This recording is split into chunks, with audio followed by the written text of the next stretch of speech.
Manifeste sa gloire. Dieu manifeste sa gloire lorsque tu es en communion avec lui. C'est parfois dans l'adoration que les choses se passent. C'est parfois dans l'adoration que Dieu accomplit ses promesses. Alors l'adoration ne consiste pas seulement à être dans un concert, mais à entrer en communion avec le Seigneur, à entrer en communion avec son Créateur, parce qu'il y a une évidence, lorsque tu le loues, il descend pour te visiter, mais lorsque tu l'adores, il te fait visiter le ciel. C'est ça la différence. Lorsque tu le loues, il descend vers toi, mais lorsque tu l'adores, c'est lui qui te fait monter dans son ciel. Est-ce que tu peux ouvrir ta bouche et lui dire combien il est bon, lui dire combien tu crois en son sacrifice, combien il ne peut pas t'abandonner, combien il ne peut pas te délaisser. Dis-le de tout ton cœur. Dans la communion avec le Seigneur, il accomplit des merveilles. Il accomplit des merveilles. Il est digne de louange et d'adoration. Lui, Père, il est impossible que tu m'abandonnes. Il est impossible que tu me délaisses parce que tu demeures fidèle à ta parole. Et dans ta parole, tu dis que tu ne m'abandonneras point et tu ne me délaisseras point. Seigneur, je crois en cette promesse. Et je te rends grâce pour cette promesse. Je te donne gloire pour cette promesse dans le nom de Jésus. Père, ce matin, je viens implorer ta grâce et ta faveur afin que tu m'accordes le pardon en cette fin d'année, afin que tu accordes le pardon à ton peuple. Pardonne nos manquements, pardonne nos fautes. Pardonne, Seigneur, pour tous les moments de distraction, pour tous les moments, Seigneur, où nous avons fait usage du monde. Pardonne-nous et sanctifie-nous par ton Esprit Saint. Pardonne-nous et sanctifie-nous par ta parole. Pardonne-nous, Seigneur, et accorde-nous ta miséricorde et ta compassion. Et je veux prendre autorité ce matin, Seigneur, dans ma vie et dans toutes les vies, pour commander à Satan de lâcher prise, pour commander aux démons de lâcher prise. Car si nous vivons, nous ne vivons pas pour nous-mêmes, mais nous vivons pour Dieu. Et si nous appartenons ici au Seigneur, il est impossible que notre corps, qui est le temple de Dieu, soit habité par un démon, soit habité par une maladie, soit habité par les plantes qui n'ont pas été plantées par notre Père Céleste. Je prends autorité, Seigneur, dans mon propre corps et dans le corps du Christ, pour ordonner que tout démon qui tient encore les gens soumis et captifs aux mensonges, Seigneur, que ce démon soit lié et renvoyé dans les abîmes dans le nom de Jésus. Seigneur, tu dis que nous devons tenir toute pensée captive à l'obéissance et à la soumission au Seigneur Jésus-Christ. Cela veut dire que le diable n'a aucun pouvoir dans mes pensées. Cela veut dire que le diable n'a aucun pouvoir dans tes pensées. C'est à toi de rendre tes pensées pures. C'est à toi de rendre tes pensées agréables. C'est à toi de rendre tes pensées dignes d'approbation. Et cela n'est possible que lorsque tu médites au quotidien la parole de Dieu. Il a dit à Josué que ce livre de la loi ne s'écarte pas de ta bouche. Médite-le jour et nuit. Et c'est alors que tu auras du succès dans tes entreprises. C'est alors que tu réussiras. Cela veut dire que lorsque tu feras même face aux épreuves, il faut que tu ouvres la Bible et que tu médites. Que tu ne laisses pas tes pensées s'égarer à gauche et à droite, mais que tu laisses tes pensées se focaliser dans la parole de Dieu. Alléluia.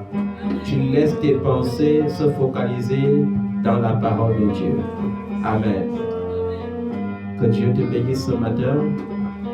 Dis avec moi le thème de ce matin.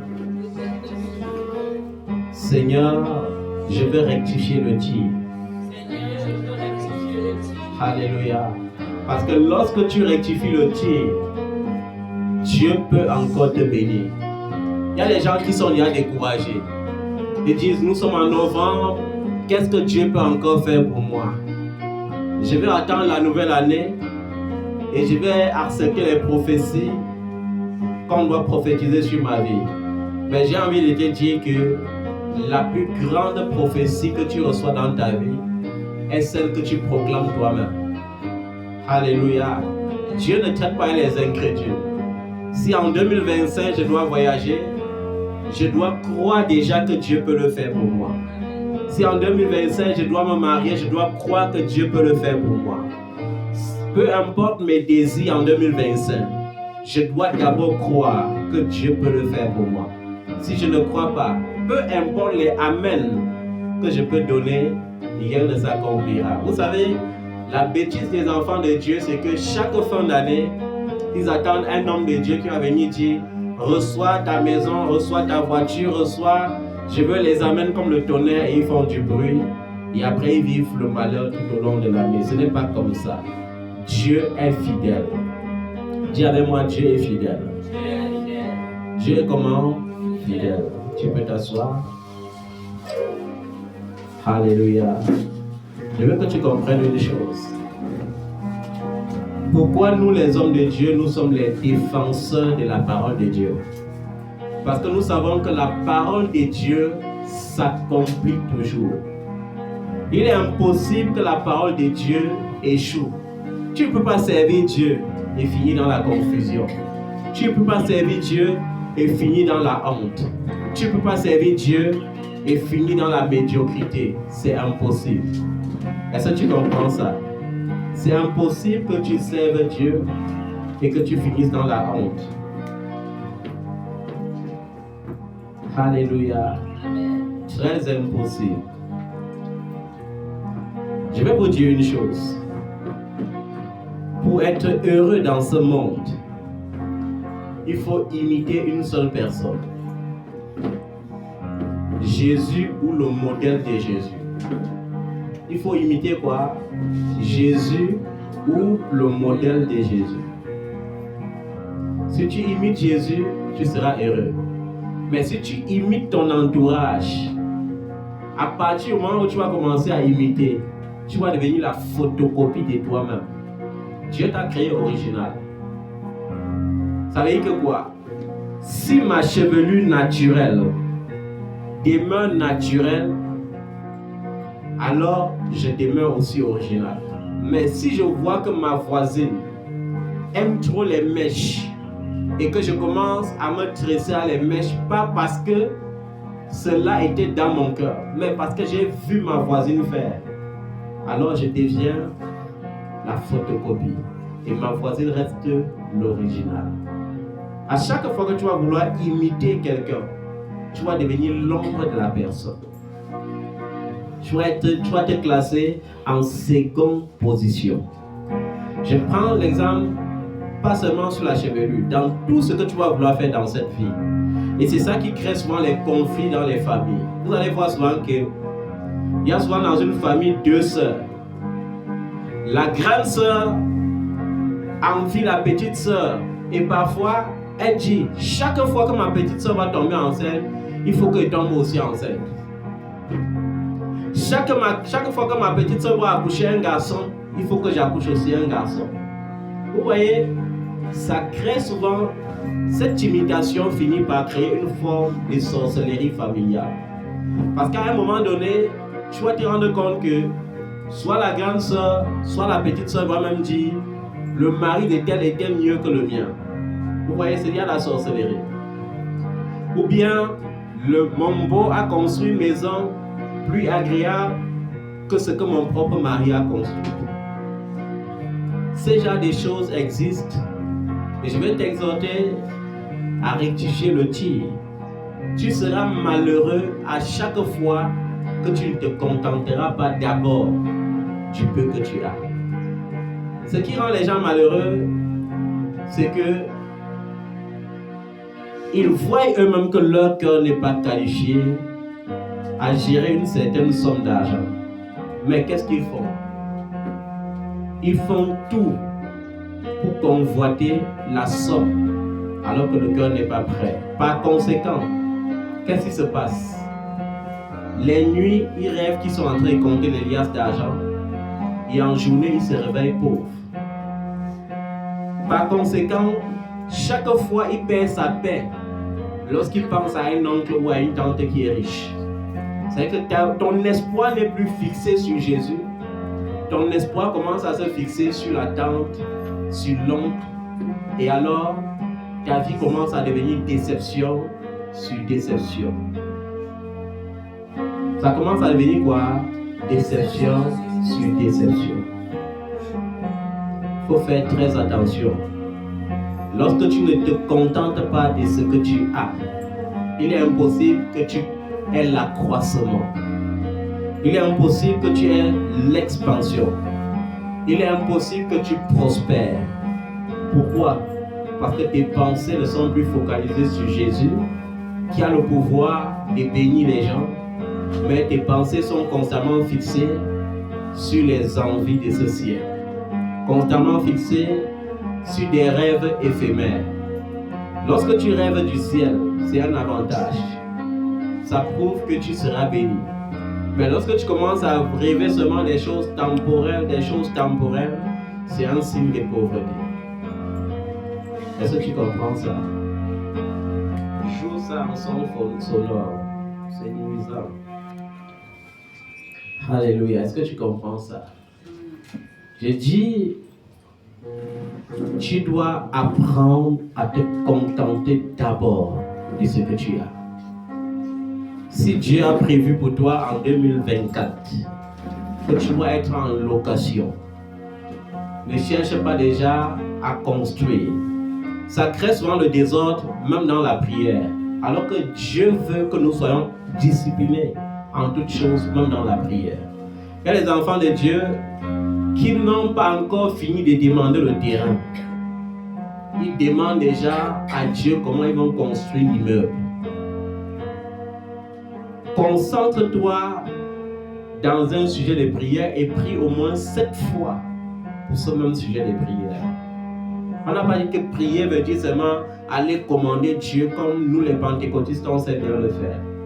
Que Dieu, je suis fatigué, il faut que tu me donnes ça, j'arrache ça. Non, non, c'est pas comme ça.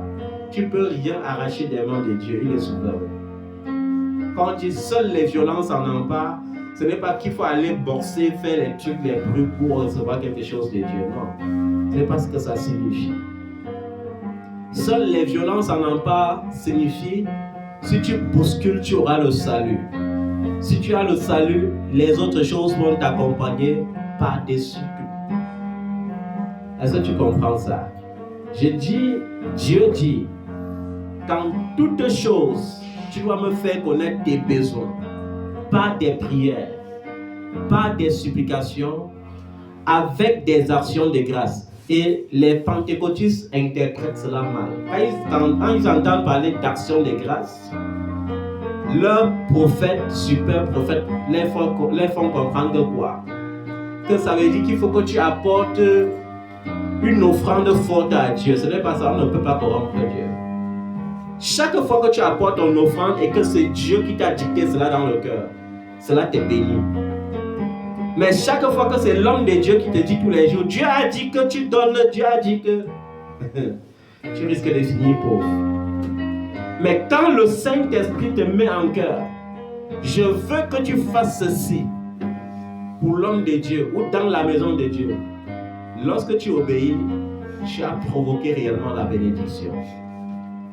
Dans ce verset biblique, on dit, avec des actions de grâce, ça veut dire, avec un cœur reconnaissant, un cœur qui croit, qui confirme, qui atteste que Dieu peut faire au-delà de ce que nous pensons ou demandons. Est-ce que tu comprends ça?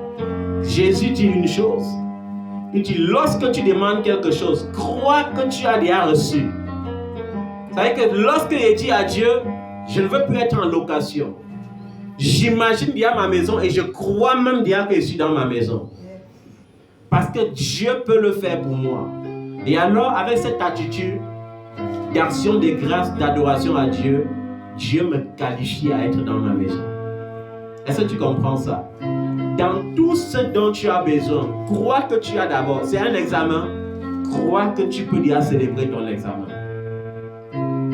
Est-ce que tu comprends ça? C'est un voyage. Crois que tu peux déjà célébrer ton voyage. Il y a les gens qui m'amusent. Il n'a jamais rêvé qu'il est dans l'avion. Mais il recherche les prophéties du voyage. Est-ce que tu sais que la majorité des grandes bénédictions qui arrivent dans ta vie, tu vis d'abord cela dans les rêves? Et cela n'est possible que lorsque tu as un cœur qui croit que Dieu peut réaliser. Lorsque tu crois que Dieu peut réaliser pour toi un grand mariage, à un moment donné, tu rêves de ton mariage. Tu rêves de ta qualité de mariage, de ton genre de mariement. Tu rêves du genre de salle. Tu rêves de ta robe. Tu rêves du tapis sur lequel tu marches. Mais les gens n'arrivent pas à recevoir. Pourquoi? Parce que plutôt que de prier de manière à rêver des choses qui viennent du ciel, leurs pensées sont constamment tourmentées. Il y a des gens qui ont les pensées tourmentées, ils ne dorment même plus à nuit parce qu'ils pensent à la bénédiction des autres. Ils pensent à la place des autres. Il faut que tu rectifies le tir. Dieu ne t'a pas créé comme photocopie. Il t'a créé comme original. Je vous ai dit ici l'autre jour quand je prêchais qu'il n'y a personne sur cette terre qui pourra me convaincre du contraire de ce que Dieu a dit pour moi. Lorsque Dieu m'a créé, il a dit que ce qu'il vit, qu'il a créé était très bon. Et il dit dans le Psaume 90 que quoi?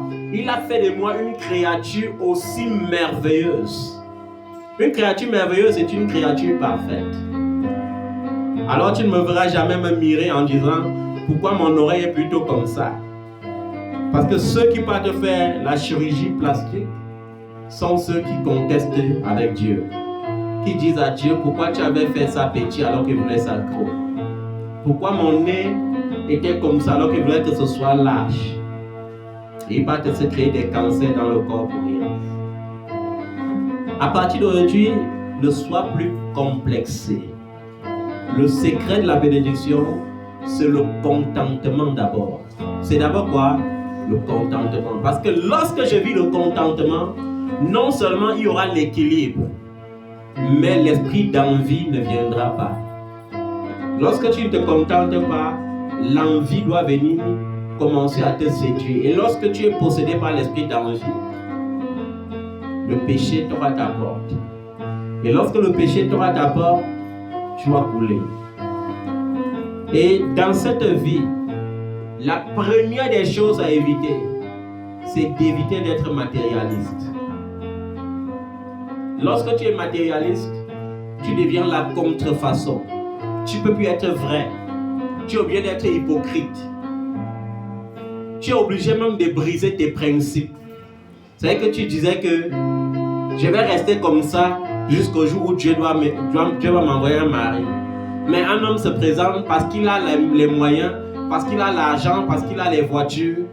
Lorsqu'il te dit je vais t'offrir une voiture, tu brises tes principes. Alors qu'au fond, tu sais que ce n'est pas ton homme à toi. Donc il faut éviter le matérialisme. En 2024, j'ai vu plusieurs personnes habitées par le matérialisme. Plusieurs personnes convoitaient des sommes extraordinaires. Dieu ne veut pas que tu convoites.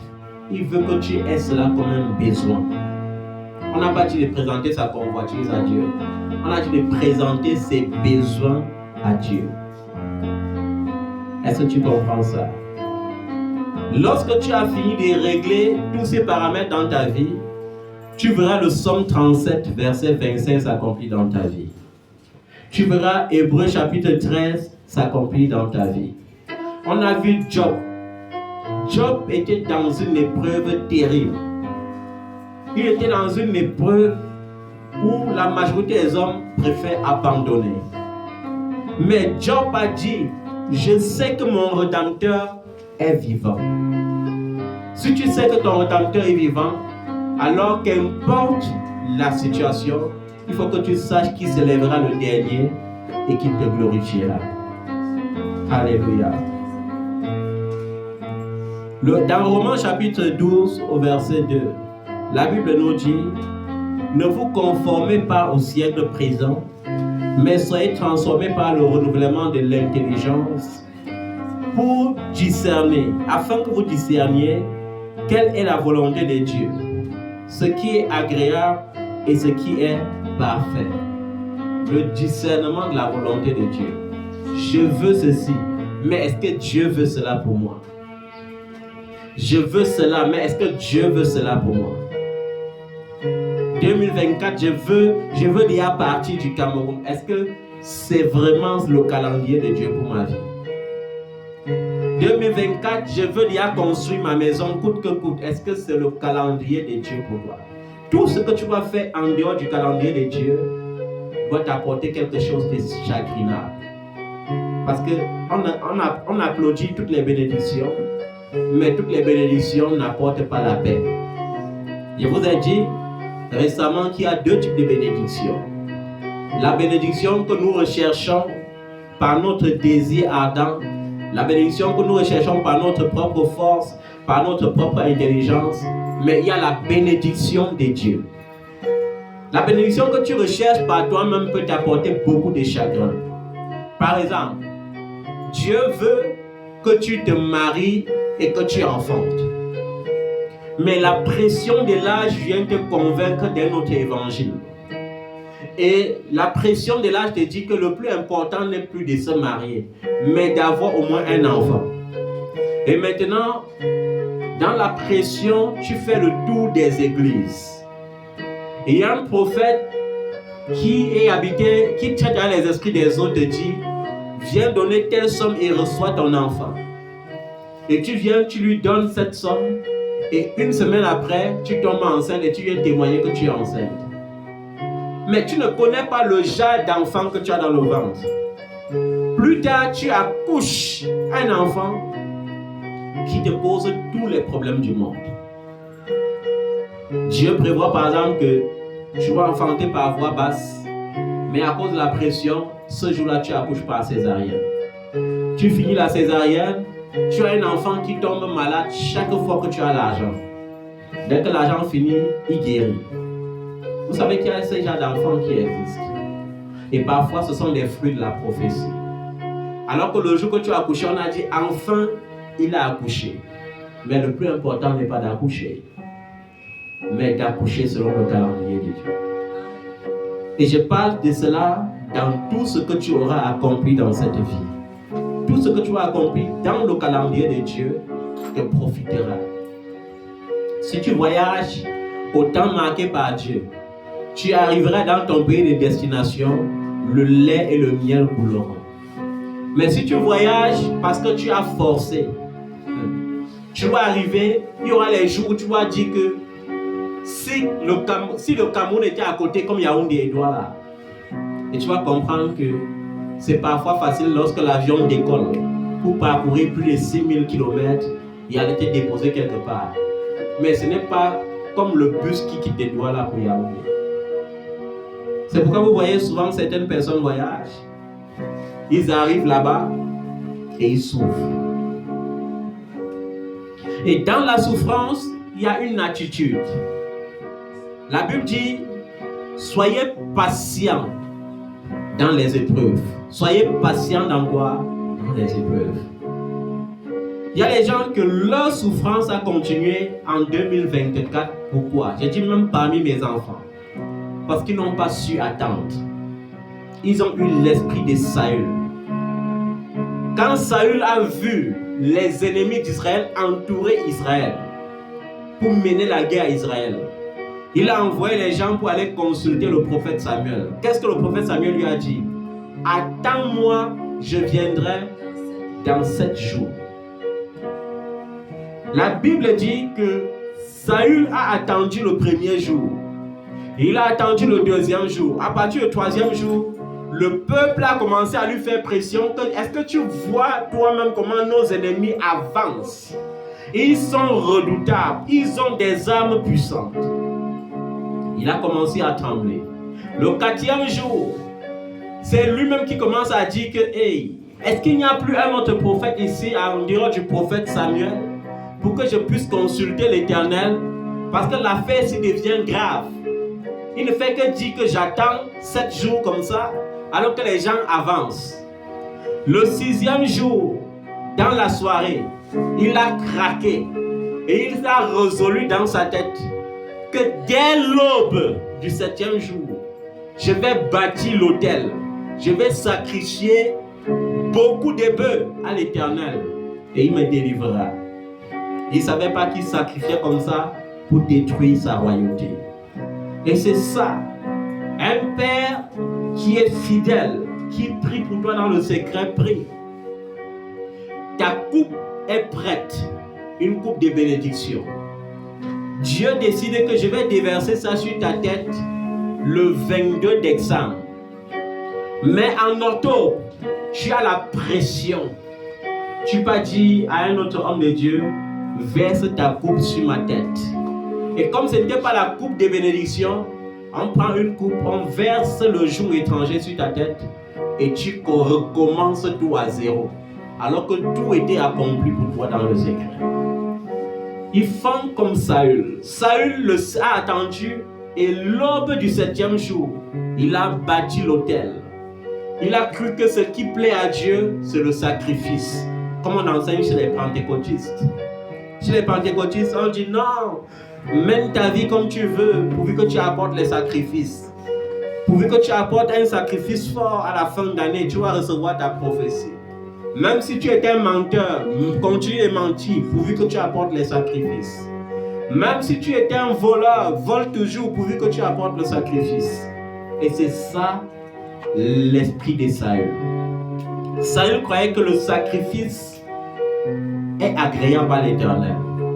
Mais lorsqu'il a fini de sacrifier, à l'instant qu'il finit de sacrifier, le prophète arrive. Et la coupe de la bénédiction devient une coupe de malédiction sur sa tête. Et il a cru qu'il pouvait supplier ce prophète.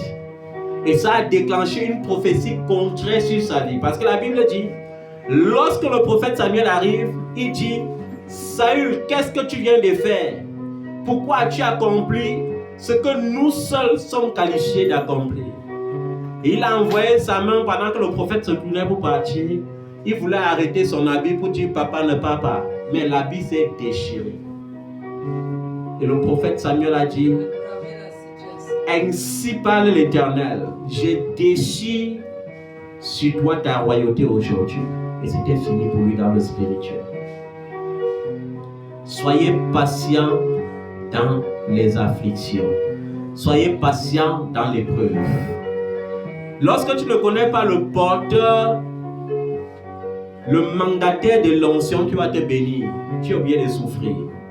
Parce que tu seras obligé de courir à gauche, de courir à droite, d'être hypocrite, de dire, papa, je ne peux rien faire sans te consulter, mais d'aller toujours dans l'ombre consulter, en croyant même que papa ne voit pas. Qui vous a dit que les hommes de Dieu sont aveugles? Les hommes de Dieu ne sont pas aveugles. Chaque fois que tu pries pour un enfant, l'enfant est connecté. Parce que la Bible dit que Jésus est le cep. Le cep veut dire un tronc. Et vous êtes des sarments. Des sarments signifie quoi? Des branches. Et il dit que quoi? Tout sarment qui est en moi et qui porte du fruit, je fais comment? Mon Père les monde pour qu'il porte davantage des fruits. Mais tout sarment qui ne porte pas des fruits, qu'est-ce que le Père fait? Il le retranche et il le brûle au feu. Ça veut dire que quoi? Chaque fois que tu es connecté au cep, l'homme de Dieu sert. Et lorsque tu te déconnectes, il sert aussi. Est-ce que vous comprenez ça? C'est pourquoi par le passé, il y avait certains enfants qui étaient surpris, qui font ce que les enfants font souvent aujourd'hui. Parce que nous, les hommes de Dieu, l'apôtre Paul dit que nous sommes vus comme des balayures du monde. Pourquoi est-ce que l'apôtre Paul dit qu'on considère les hommes de Dieu comme les balayures du monde? Parce qu'on nous joue souvent comme on joue le ping-pong.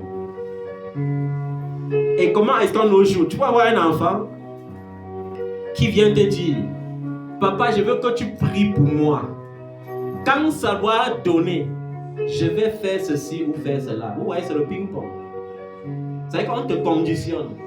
Que si tu libères ta grâce là sur ma vie, dès que ça va produire, je vais produire ceci dans ta vie. Et je vais vous dire une chose. Sur 100 personnes qui font ce genre de demandes, il n'y a même pas 2 qui sont capables de tenir leur parole. Et il y a beaucoup d'enfants de Dieu qui sont proches de Dieu seulement lorsqu'il y a la misère qui les dérange. Lorsque les épreuves les tourmentent, ils sont proches de Dieu. Mais quand la bénédiction arrive, Jésus-Christ devient seulement leur sauveur. Il n'est pas le Seigneur de leur bénédiction. J'ai tellement connu ça depuis que je sais Dieu. Il y a de cela aujourd'hui plus de 25 ans. Les gens m'ont promis ciel et terre. Et parfois je riais parce que je disais que, est-ce que vous savez que la Bible dit que tout homme ne donne que ce qu'il a reçu du ciel? Comment tu peux croire que moi, qui suis porteur de grâce pour que tu voyages, c'est pas toi qui vais voyager, c'est la bêtise humaine. Comment tu peux croire que moi, comme l'apôtre Paul dit que quoi? Nous sommes regardés comme des pauvres, mais nous enrichissons plusieurs. Comment tu peux croire que l'onction qui produit dans ta vie près d'1 million d'euros ne peut pas produire 1 milliard d'euros dans ma vie alors que ça coule de moi? C'est une bêtise. C'est pourquoi je dis souvent à certains enfants de Dieu, lorsque tu es béni et que Dieu te demande de bénir son serviteur, ne tarde pas. Parce qu'un jour, quand tu viendras pour vouloir le bénir, tu verras, il sera déjà dans le superflu. Et il va te dire que, pardon, ça va servir à rien.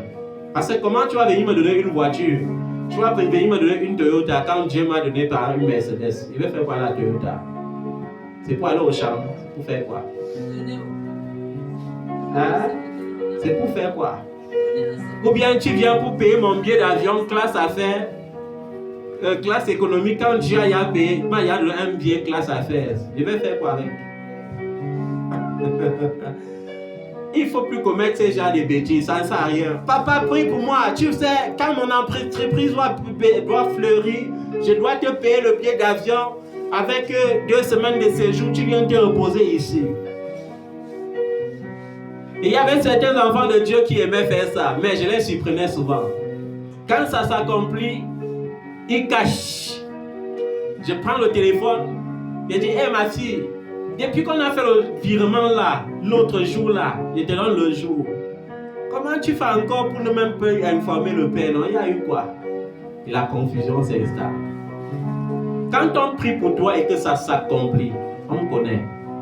C'est un peu comme quand tu intercèdes pour une femme qui est en salle de travail. Tu es en train d'intercéder pour qu'elle accouche. À l'instant où l'enfant sort, tu connais que l'enfant y a sorti. Parce que Dieu ne donne pas un travail acharné à ses serviteurs.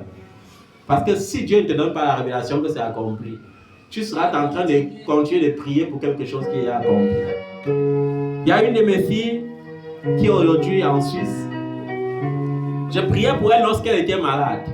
Et dans sa maladie, elle m'avait dit, mon fiancé qui est suisse là, il commence à m'esquiver. Elle dit que bon, tu veux quoi? Sois plus explicite. Je veux me marier. Et quand tu pries pour elle, quand son fiancé arrive au Cameroun, elle quitte, elle part à la mairie, elle signe l'acte, elle ne te dit rien. Et je prends le téléphone. Mais ma fille, comment ça se fait que tu pars encore à la mairie avec ton fiancé pour qui je priais? Tu te maries même sans même... Je ne voulais même pas que tu m'invites. Mais que tu me dises au moins que oui, je suis en train de me marier. Elle dit, hey, papa, donc on ne peut rien te cacher. Ça fait effectivement 2 jours qu'on a signé l'acte. Elle dit, ma fille, tu n'as même pas l'intention de me dire. Vous voyez, les enfants de Dieu nous jouent souvent comme des ping-pong. Oh, quand on est dans le chômage, Seigneur, vraiment, écoute la voix de ton serviteur. Parce que lorsque tu vas me bénir par un travail, mon premier salaire là, je vais donner ça pour le royaume des cieux. Je vais donner ça pour ta gloire. Lorsque le premier salaire arrive, mais la pauvreté là est délicate. Donc ça avait fait jusqu'à n'ait même plus les chaussures. Ça avait fait jusqu'à n'ait même plus d'habits. Non, il faut que je parte faire le shopping. Vous voyez comment les enfants de Dieu font? Après, ils disaient que oh Dieu m'a abandonné. Et lorsque Dieu tarde un peu, oh Dieu tarde beaucoup. Dieu m'a abandonné. L'onction du Père là, ça ne marche plus bien. Il faut qu'il parte chercher l'autre Père là-bas, l'autre Mère là-bas. Et tu deviens toi-même ton ping-pong. Ça veut dire que plus tu consultes les pères, les mains à gauche, plus ta vie tourne aussi en rond. 2023 passe, 2024 passe. Non, je ne veux pas parler de 2025 parce qu'il veut que tu changes. Parce que la Bible dit qu'il faut rectifier le tir. Il faut rectifier le tir. Parce que lorsque tu es béni, moi-même je suis content. Mais lorsque tu es sur place, ça avantage qui? Ça ne m'avantage pas du tout. Et je vais vous dire une chose. Un homme de Dieu, lorsqu'il a libéré une prophétie, que tu crois ou pas, lui croit en sa prophétie. Un jour, j'avais dit à un enfant, tu dois voyager, il ne te voit plus au Cameroun. Et l'enfant avait réellement fait le projet de voyage. Mais tellement ça traînait que l'enfant dit que non. Ça veut dire que même le père, s'il prophétise comme les autres prophètes, c'est vraiment pour me consoler. Donc, mieux je dis aussi amen pour le satisfaire. Mais après un an, l'enfant vient me voir et dit que mais papa, tu es sûr que ta prophétie là même que tu m'as donnée pour le voyage là, j'ai dit, je suis sûr que la prophétie là doit s'accomplir, tu vas voyager. Non, tu vois depuis que tu dis même là, les dossiers là c'est comme si on avait bloqué. J'ai dit que ok, il faut juste se rappeler qu'on débloque là où c'est bloqué. Parce que tu dois voyager. Et 2 ans après, l'enfant voyage. Et parfois, pendant que tu voyages maintenant, vous savez, les prophéties, quand ça s'accomplit, c'est quand tu t'assois même dans l'avion que tu dis que donc ce n'était pas les rêves. Que non, il faut que me filme un peu pour voir encore dans mon téléphone si c'est vraiment moi qui suis assise. Donc, les enfants, il faut rectifier le tir. Il faut discerner, il faut renouveler l'intelligence pour discerner quelle est la volonté de Dieu, ce qui est agréable et ce qui est parfait. Pour moi, je dis souvent à certains hommes de Dieu qui me côtoient comme des enfants communs, que fils, je ne veux pas faire un pas sans Jésus. Est-ce que vous comprenez ça? Il y a plusieurs personnes qui m'ont par exemple promis ou bien qui m'ont suggéré d'aller louer quelque part plus grand. D'autres qui m'ont dit que il faut que je construise même l'église. Mais il y a une seule personne, je préfère taire son nom, à qui j'ai accepté ce projet-là. Parce que j'ai dit, si cette personne parle et insiste, c'est que cette personne marche dans la révélation. Est-ce que vous comprenez ça? Cette personne marche dans la révélation. Vous savez, il y a certains enfants de Dieu qui disent souvent à Dieu quoi? Que je veux construire pour toi. Mais après, ils pensent une chose. C'est les meublés qui donnent l'argent. Je préfère construire mes meublés sur mon terrain plutôt que de construire l'église. Or, chaque vœu que tu fais devant Dieu est une dette que tu as vis-à-vis de Dieu. C'est pourquoi il dit aux gens que autant mieux, si tu n'es pas sûr, autant mieux tu ne promets rien. Est-ce que tu comprends ça? Lorsque tu n'es pas sûr, ne promets rien. La Bible dit dans Hébreux chapitre 13, au verset 5, ne vous livrez pas à l'amour de l'argent. Contentez-vous de ce que vous avez. Car Dieu lui-même a dit, je ne te délaisserai point, je ne t'abandonnerai point. Lorsque tu es amoureux de l'argent, tu crois que tu peux devenir riche comment? Un amoureux de l'argent sera un endetté à vie. Pourquoi? Parce que chaque jour que tu dors, ton ingénierie s'est pensée comment prêter celui à celui-là, tromper celui-là, tromper celui-là. C'est pourquoi vous voyez certains hommes deviennent des gigolos. Pourquoi? Parce que étant tellement amoureux de l'argent, il a tellement déjà prêté à gauche, à droite. Pour finir, il dit, malgré le fait que je sois marié, il faut que je sois dehors maintenant. Je vise seulement toutes les femmes qui sont en manque sentimental et qui ont beaucoup d'argent. Je m'installe, j'arrache ce qu'il peut arracher et c'est ça leur vie. L'amour de l'argent te pousse à devenir pauvre. L'amour de l'argent te crée la mentalité de la pauvreté. Est-ce que tu comprends ça? Contente-toi de ce que tu as. Parce que ton Dieu te dit que quoi? Je ne te délaisserai point, je ne t'abandonnerai point. Si Dieu m'a dit qu'il ne peut pas me délaisser, c'est une marque de fidélité déjà. Est-ce que vous comprenez ça? C'est une marque de fidélité. Dieu me dit, je ne t'abandonnerai point. Il y a une différence entre je ne t'abandonnerai point et je ne t'abandonnerai pas. Est-ce que vous savez ça? Quand on dit point, c'est une marque de fidélité très accentuée. Je ne te délaisserai point. Ça veut dire que peu importe la situation, Dieu ne me délaissera jamais. Il y a une seule condition à cela. La condition, c'est que quoi? C'est que je sois juste. C'est que je sois comment? Juste. À chaque fois que Dieu va trouver la justice en toi, il va travailler pour toi. À chaque fois que Dieu va te trouver juste et intègre, il va te bénir. Il y a encore une bénédiction plus grande que celle-là dans le psaume 37, verset 25. David dit, j'ai été jeune.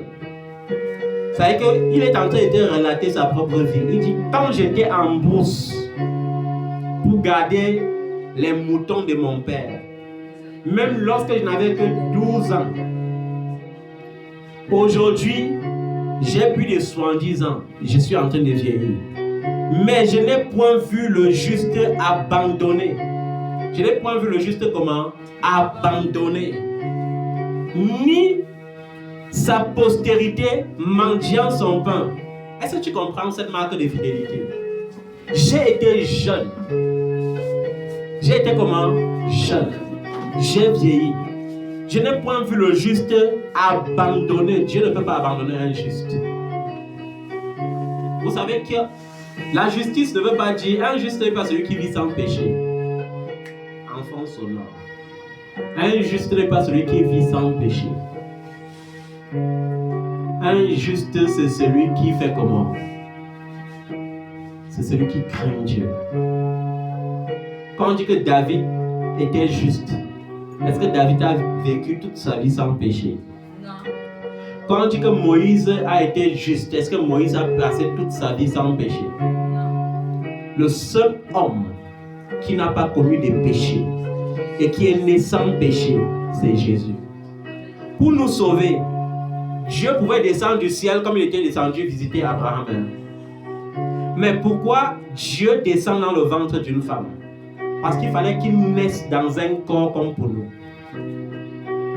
Dans un corps semblable au corps du péché, mais qui ne connaît pas le péché. Parce que pour vaincre le péché, il faut être déconnecté du péché. Tout enfant qui naissait ou qui naît d'un homme et d'une femme naît de la postérité d'Adam. Le premier Adam a engendré la malédiction éternelle, la mort éternelle par le péché héréditaire qu'ils ont conçu au jardin d'Éden. Mais Jésus naît d'une femme vierge. D'une femme comment? Vierge. C'est-à-dire, il n'y a pas eu question d'union entre Joseph et Marie pour que Jésus naisse. Amen. Il est né par la vertu du Saint-Esprit. Ça veut dire qu'il est né saint. Il a grandi, il a marché dans l'obéissance, sans péché. C'est pourquoi il a été possible de se donner comme un sacrifice qui rachète du péché. Il n'y a rien qui peut te sauver de la malédiction. Il n'y a rien qui peut te sauver du péché. Seule ta foi dans le sacrifice de Jésus peut te sauver du péché et de la malédiction. Il n'y a rien d'autre en dehors de ça. Est-ce que tu comprends ça? Je t'ai dit, Dieu est tellement fidèle. Il ne peut pas abandonner le juste. Et il ne peut pas permettre que la génération du juste, la postérité du juste, c'est-à-dire que tes enfants, tes petits-enfants, tes arrière-petits-enfants. Et lorsque Dieu a béni, c'est pour 1000 ans. Imagine-toi qui vit, parce que ta postérité, c'est toi-même. Qui vit pendant 1000 ans sans jamais manger ton pain.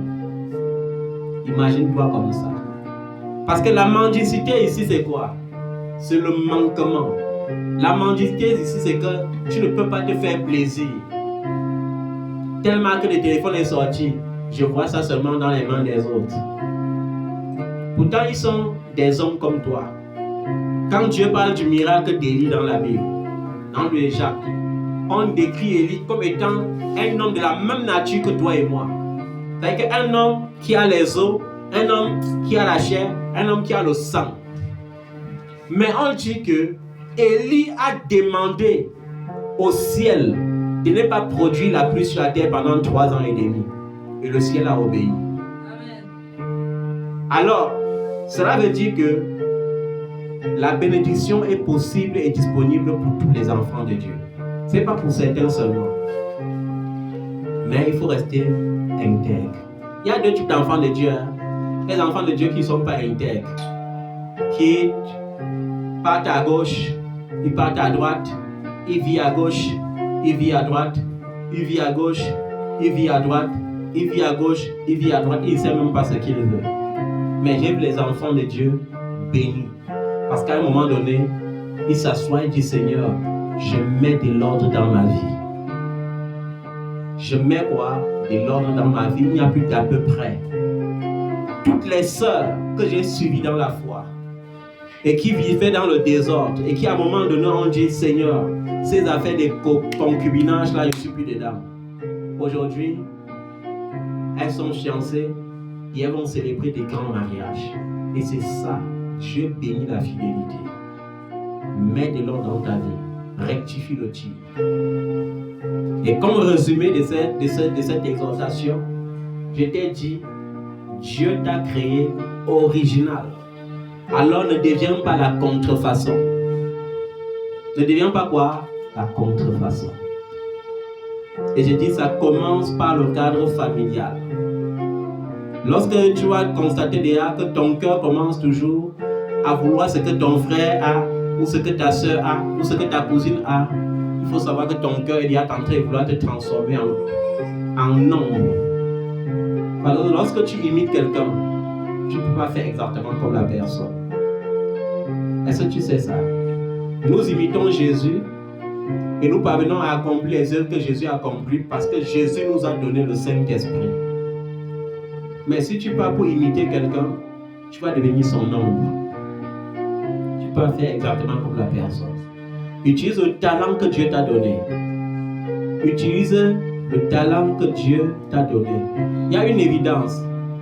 Dieu peut permettre à une femme de mettre au monde 7 enfants. Et tu sors, au milieu des bruns, tu sors seul noir. Si ça devient un complexe pour toi, ça veut dire que tu as déjà échoué. Ça veut dire que tu as déjà fait comment?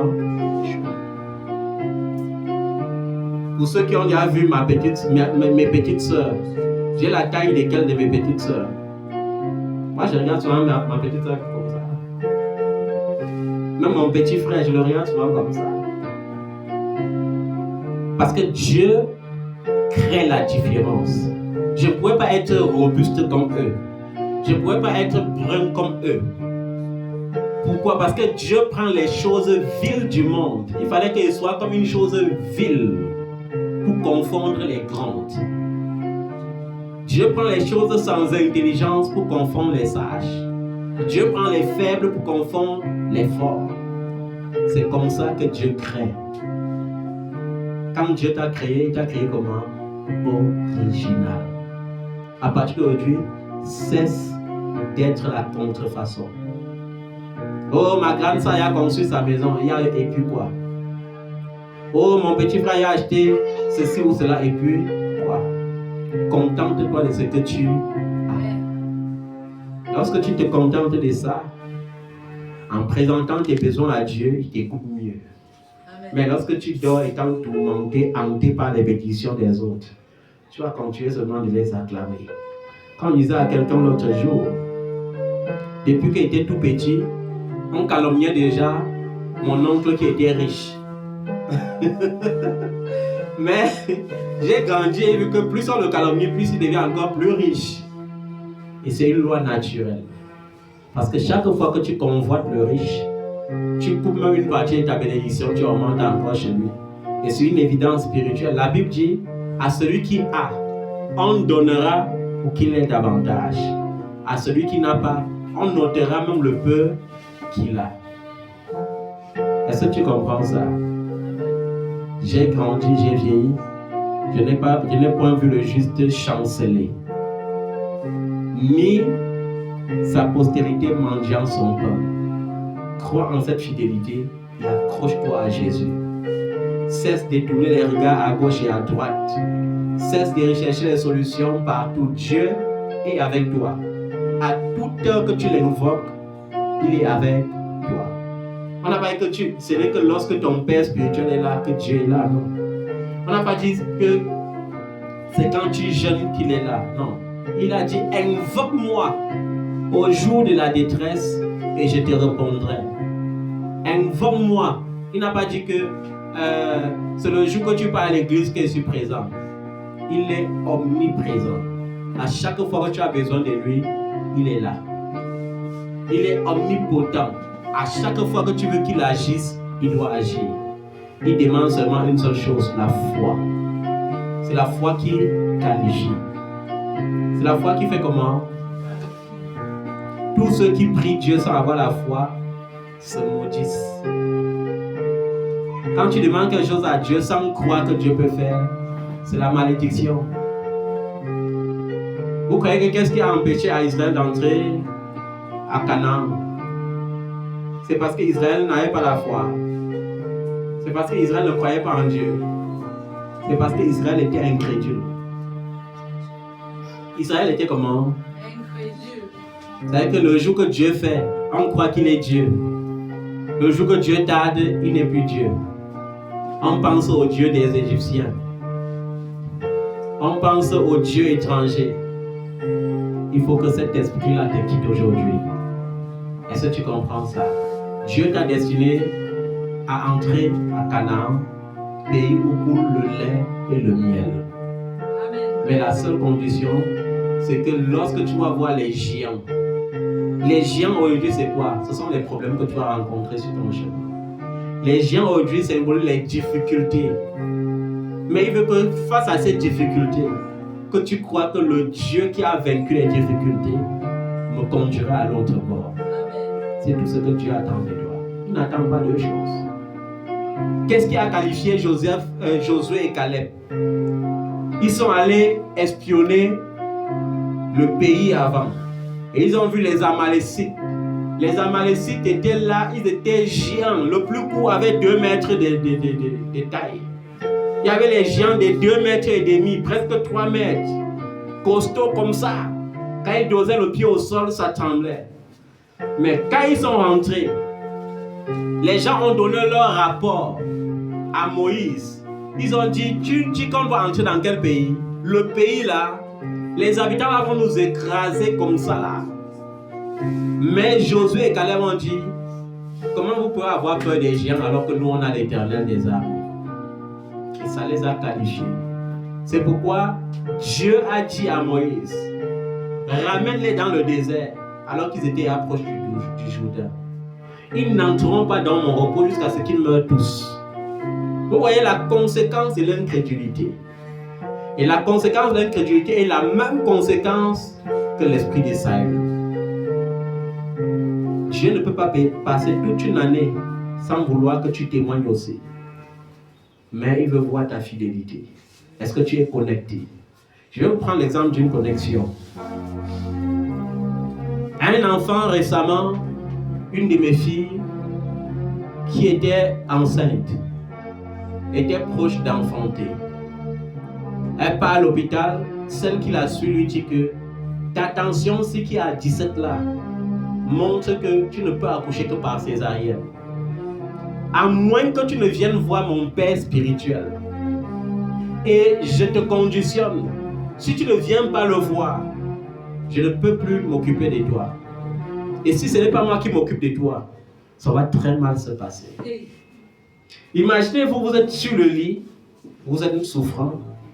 Le médecin prend le téléphone et lorsqu'il répond à ses coups de fil, il dit non, je suis en train de traiter un patient comme ça là. Je ne sais même pas s'il va s'en sortir, peut-être il peut mourir d'un moment à l'autre. Et elle s'est souvenue d'une seule chose, rester connectée. Et sa réponse a été nette. je n'irai pas voir ton père spirituel. Parce que Dieu a déjà pourvu pour moi un père. Et je crois, et je vais croire à tout ce qu'il doit me dire. Et elle prend le téléphone. Papa, voilà ma tension, trop élevée. Et on me dit que même si je pars en salle, même si je m'en vais en salle pour la césarienne, après ça sera l'éclampsie, donc je ne peux même pas m'en sortir. J'ai dit, ma fille, ta tension actuellement est à combien? Elle a dit 16. Vous savez ce qu'elle lui a dit? Je lui ai dit, ma fille, ta pas est même trop bas. Ta pas est même trop bas. J'ai eu une autre fille comme toi, sa tension était à 19 et elle a enfanté par voie basse. Ainsi a dit l'Éternel. Peu importe si ta tension grimpe ou pas, tu peux enfanter par voie basse. Et maintenant que je suis en train de te dire, quitte de cet hôpital et rentre à la maison parce que tu allais trop tôt. Vous voyez que Dieu résout souvent les problèmes par les problèmes. Parce que tu es là comme ça, là, tu as déjà peur, tu sais que même ton temps est même déjà passé, mais Dieu te dit que tu es allé tôt. Vous voyez comment Dieu éprouve notre foi. Et lorsque tu obéis, Dieu opère. Amen. Elle n'a pas cherché à réfléchir. Oh, qu'est-ce que les docteurs? Elle s'est levée et elle est rentrée chez elle malgré son état. Et elle a dit, je crois à ce que Dieu m'a dit par son serviteur. Est-ce que vous comprenez ça? Et parce qu'elle a été fidèle, le jour J où elle doit accoucher, elle a accouché, je vous dis qu'elle n'a pas accouché 2 jours après. Elle a accouché 1 semaine et demie après. Et elle a accouché par quoi? Par voie basse, en moins de 30 minutes. Le style que même celle qui a reçu l'enfant dit que si toutes les femmes enceintes pouvaient accoucher de la même manière que toi. Dieu est Dieu. Et lorsque tu crois qu'il peut, il le fait. Et lorsque tu obéis, parfois Dieu va te donner une solution qui tend vers la honte. Qui tend vers quoi? Vers la honte. Je vais vous citer les gens des solutions que Dieu donne qui tendent vers la honte. J'avais connu un enfant qui avait voyagé parce que les prophètes lui avaient dit d'aller au Maroc. Que Dieu a dit que quand elle va partir au Maroc, Dieu va la prendre au Maroc pour l'installer en Europe. Et elle sera bien. Je crois qu'elle avait sémé environ 2 millions pour la prophétie là. Elle avait sémé 2 millions. Et 3 prophètes ont prophétisé la même chose. Mais lorsqu'elle a cité le nom d'un Camerounais parmi, j'ai dit que le Seigneur avait sauvé le nom, il va sauver la situation, c'est à cause du Cameroun qu'on a prononcé sur ça. Parce que si tu ne sauves pas la situation, chaque fois qu'elle va aller témoigner, elle va dire que même un prophète camerounais, et on va dire qu'il y a trop de faux prophètes au Cameroun. Et elle dit à cause du fait que tu dis que tu avais sémé aussi pour un prophète camerounais qui avait prophétisé du même genre. Ok, je vais sauver la situation. Et c'est le jour-là qu'il lui a expliqué comment les prophéties fonctionnent dans les grands ministères. Dans les grands ministères, comment les prophètes fonctionnent? Ils fonctionnent comme la ligue. Vous savez que quoi? J'invite par exemple le prophète Lonsi. Il vient ici là. Il vous donne une prophétie. Et la prophétie est ce qu'on a à causer en aparté. Mais vous ne connaissez pas. Vous savez seulement qu'il était un prophète. Quand il vient maintenant, il te dit que ma fille, est-ce que tu sais que telle chose va se produire? Tu dis, hey, papa m'a prophétisé ça. Amen. Dieu a confirmé. Une autre fois maintenant, j'invite plutôt un autre prophète. Je ne suis pas en train de dire que c'est ce que l'on sait faire. Amen. Un autre jour, j'appelle, parce que ce sont les prophètes camerounais, non? J'appelle leur nom. Un autre jour, j'appelle maintenant plutôt Ekané. Oh, Ekané, c'est mon ami, il est l'ami de Lonsi. Il vient, il prophétise la même chose encore. Tu dis, oh, le Seigneur a parlé 3 fois. Maintenant, à moi, tu avais sémé 2 millions. Comme ton argent a baissé, tu as sémé 1 million chez Lonsi. Le reste était 1 million, maintenant tu peux s'aimer chez Ekané aussi. Et tu dis que Dieu a parlé. Maintenant, tu quittes maintenant, et vous savez la mentalité des gens qui vont aller en bain. Les Noirs, lorsqu'ils arrivent à Mbeng, c'est comme s'ils étaient entrés dans le royaume des cieux. Ça veut dire que vous qui êtes au Cameroun et en Afrique, vous n'êtes rien. Ils sont déjà arrivés. Généralement, quand le voyage est confirmé, qu'est-ce qu'on fait pour les... On part au quartier, on dit « Oh, je vais voyager tel jour, vraiment, c'est fini à la galère. Oh. » Et c'est ce qu'elle avait fait, parce qu'elle était sûre. Elle a dit à ses frères, à ses soeurs, elle a même vendu le peu de biens qu'elle avait encore. Et elle a voyagé, elle est allée au Maroc. Elle arrive au Maroc, 1 an passe. 2 ans passent. Même le peu d'argent qu'elle avait, c'est fini. La vie commence à devenir dure. Maintenant, elle regarde le Maroc, Côte d'Ivoire. Ce n'est pas Yaoundé, voilà. Ce n'est pas Yamoussoukro, voilà. Abidjan. Elle commence à dire que comment je fais. Et même s'il rentre là, honte de ça. Mais moi, je dis que c'était quelqu'un qui a des muscles qui est fané comme ça. 3 ans passent, elle supporte encore, mais elle cède à les coudes. 4e année, elle prend une résolution toute la nuit. Elle dit que, hey, si Dieu a dit comme ça au grand prophète et ma vie est en train de chambrer comme ça, mais ici au Maroc, la prostitution paye. Il faut que j'aille moi trouver un aladi quelque part là, mais il me donne l'argent, moi je vis ma vie tranquille, il y a même quoi. Et la nuit, quand elle finit de penser comme ça, elle part directement sur Facebook. Pendant qu'elle est en train de défiler, elle voit un profil élu de Dieu pour les nations. Elle dit, hey, élu là, ça veut dire que c'est encore même peut-être plus grand que les prophètes. Et peut-être voilà ma solution. Elle clique. Et arrivé, c'est moi. Elle me raconte alors son histoire. Lorsqu'elle me raconte son histoire, je lui dis que ma fille a une solution pour toi. Si tu obéis à la solution, tu voulais aller en Europe, non? Tu vas aller en Europe. La solution, c'est que tu dois rentrer en Côte d'Ivoire. Elle dit, hey, le genre de solution de la honte là, c'est encore quel genre? Quand je vais aller en Côte d'Ivoire, là, voyez que pour moi, le Mbeng là, c'est que quoi? Donc, qu'est-ce que je vais raconter à mes frères? Qu'est-ce que je vais raconter à mes amis? Elle dit, ma fille, c'est la seule solution que je te propose. Et elle me dit, papa, je n'ai pas des entrées financières, donc même le billet d'avion, je n'ai pas. Et je dis, ok ma fille, pour que tu saches que c'est Dieu qui te parle, demain lève-toi à 8h du matin, promène-toi dans telle rue, tu vas voir un restaurant, tu entres là-bas, que tu es venu travailler, on va te donner au travail, tu vas travailler 1 mois, tu vas avoir ton billet d'avion, tu vas rentrer. Et le lendemain, elle est partie, ça s'est passé exactement comme le Seigneur lui avait dit. Elle a travaillé et 1 mois après, elle a dit, papa, j'ai mon billet d'avion. Elle dit, ok ma fille, parce que tu as obéi, tu ne feras pas 2 mois en Côte d'Ivoire, le Seigneur va te prendre et t'envoyer en Europe. Vous voyez quelqu'un qui a attendu 4 ans au Maroc. Et alors là, elle était obligée de croire parce qu'elle dit que mais si elle ne croit pas le genre ci, et je m'en vais encore en Côte d'Ivoire pour faire 1 an sur place. Les moqueries chaque jour, est-ce qu'elle veut même en sortir? Il y aura des situations que lorsqu'on se moquera pas de toi, ça ne changera pas. La Bible dit que la épouse de Anne s'est moquée d'elle. Elle s'est sentie ridiculisée. Ça a provoqué en elle la prière que Dieu exauce. Amen. Il y aura des situations où Dieu va te pousser. Tu vas croire que c'est la honte qui te met dedans. Alors qu'il est en train de créer pour toi un pont. Pour que ceux qui étaient en train de te ridiculiser disent que ton Dieu est redoutable. Et lorsqu'elle a voyagé, elle est arrivée en Côte d'Ivoire, elle me dit, papa, est-ce qu'il y a dit que oui, c'est comment l'attitude de tes parents. Et que tout le monde se moque seulement de moi ici. Hein.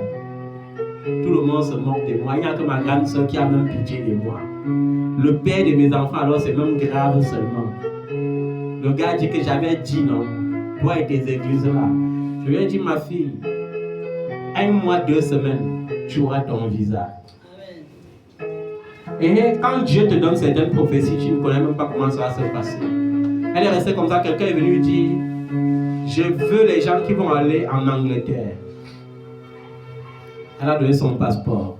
Et 1 mois, 2 semaines après, elle avait le visa pour aller au Royaume-Uni. Quand elle est arrivée au Royaume-Uni, il y a encore obstacle. Quelqu'un qui ne sait même pas dire good morning. On l'envoie dans un pays où on parle seulement anglais. Elle est encore confrontée à ça. Elle dit, mais papa, le Dieu là même, il me veut même que quoi? Mais déjà, il me parle, il m'envoie. Il dit, ma fille, tu as dit que tu vas aller en Europe, est-ce que tu as donné le pays? Vous aimez donner le travail. C'est pour ça que vous avez dit, soyez disciplinés, même dans votre façon de prier. Quand tu dis à Dieu, je veux une voiture, donne la marque de la voiture, donne l'année de la voiture. L'année, parce que les voitures ont aussi les dates de naissance. Par exemple, s'il y a une Mercedes version 2000, ça ne sera jamais plus bien que celui qui a la version 2023 ou 2024. Il y a des gens qui ne connaissent pas ça.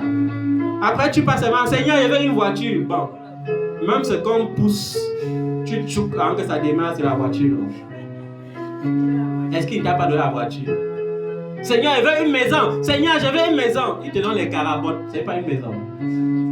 Est-ce que tu avais décrit? Et il dit, papa, me voici maintenant. Je ne connais même pas comment trouver le travail. Parce que même dire good morning là, pour que je te parvienne à te dire good morning là, si tu connais combien de fois j'ai imité pour pouvoir dire. Il dit, ma fille, qui a créé les langues? On m'a dit, c'est Dieu. Est-ce que tu connais le parler en langue? Ce n'est pas le chapapapapa qu'on parle chaque jour. Est-ce que tu connais le parler en langue que les apôtres avaient parlé le jour que le Saint-Esprit était descendu au jour de la Pentecôte? Elle me dit non. Et que le jour là, quand le Saint-Esprit est descendu sur quelqu'un qui ne connaissait pas parler grec, il a commencé à prêcher en grec. Celui qui ne connaissait pas parler l'araméen s'est mis à parler en araméen. Donc, demande au Saint-Esprit la grâce pour parler anglais. Et tu vas parler. Et aujourd'hui, elle est à 8 ans au Royaume-Uni. Bon, même s'il n'est plus, c'est nouvelle. Hein. Mais c'est qu'elle va bien. Parce qu'après ça, lorsqu'on arrive, on dit, oh papa, quand on finit de recevoir ce qu'on veut de Dieu, on met aussi Dieu en congé. Non? Et ça, ce n'est pas tout le repos. La dernière fois qu'elle avait eu ces nouvelles, c'est papa, tu sais comme mon fils est monté là, non? Maintenant sa soeur est là-bas, comme ça son père le bloque. Elle dit, ok, il n'y a pas de problème. Dieu, toi qui touches le cœur des rois, touche le cœur de cet homme-là qui ne veut pas le bonheur de ma fille là, pour qu'il libère la fille là. Après, papa, ma fille est arrivée, oh, je suis comblé. Après ça, papa, oh, mais tu sais qu'il manque quelque chose dans ma vie, le mariage. Mais papa, il y a un homme de Dieu là-bas en Côte d'Ivoire, il a dit qu'il m'aime. Mais qu'il ne t'aime pas. Il aime tes papiers. Il aime quoi? Les papiers. Vous savez, parfois, il y a des hommes de Dieu malhonnêtes. Tu finis de souffrir comme tu souffres là. Alors, est-ce que tu as tes papiers? Il y a maintenant, tu dis que Dieu m'a dit que c'est toi ma femme. Et maintenant, un enfant prudent dit que attends, Dieu me dit aussi. Mais un enfant imprudent va dire Amen. Et lorsqu'il va avoir ses papiers, 2 ans après le mariage est fini, il fait maintenant son vrai mariage avec les papiers. Il dit signons bien comment. Hein? Tu signes, chez le blanc ça ne joue pas.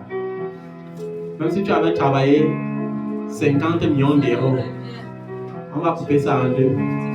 Il va prendre ton argent, il est heureux et tu es malheureuse. Et là, avec cette étiquette même encore, parce que tu vas souffrir. Donc voilà les témoignages comme ça, pour que vous compreniez ce que c'est que la fidélité de Dieu. Lorsqu'on croit et qu'on se montre loyal envers Dieu, Dieu accomplit des bonnes choses dans nous. Le plus grand témoignage qui m'a plu, c'était pour cette femme enceinte qui peut avoir le courage de dire, si la condition c'est qu'elle doit aller voir ton père spirituel, je ne pars pas. Et vous savez, il y a les gens que leur rôle sur cette terre, c'est seulement allons maintenant par là-bas, allons maintenant par là-bas, allons maintenant par là-bas, allons maintenant par là-bas. Il y a même certains de mes enfants qui sont souvent étonnés que mais c'est même celui-là qui nous a montré qui tu es, qui est toi en train de nous dire maintenant allons maintenant goûter par là-bas, allons maintenant goûter aussi par là-bas. On ne goûte pas Dieu, on le sait. Est-ce que vous comprenez ça? On ne goûte pas Dieu, on se montre fidèle. Et lorsque tu es fidèle, il te bénit. Que Dieu te bénisse. Mets-toi sur tes pieds. Nous allons prier. Miséricorde insondable, Dieu peut-il tout pardonner? Soudain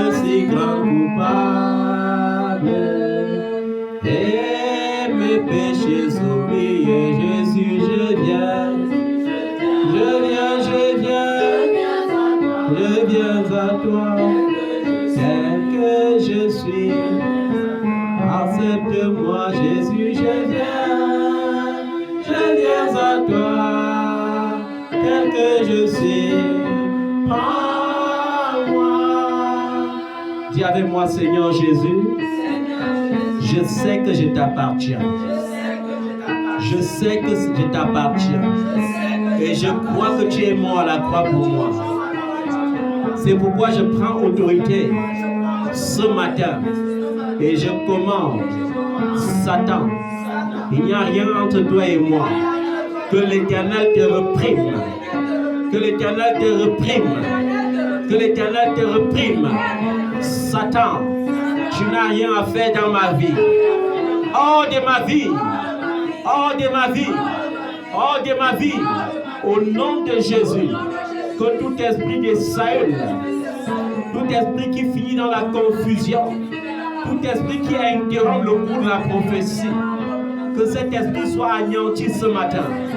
Par le nom de Jésus, je rectifie le tir ce matin et je déclare que cette année ne peut pas s'achever sans témoignage dans ma vie. Cette année ne peut pas s'achever sans témoignage dans ma vie.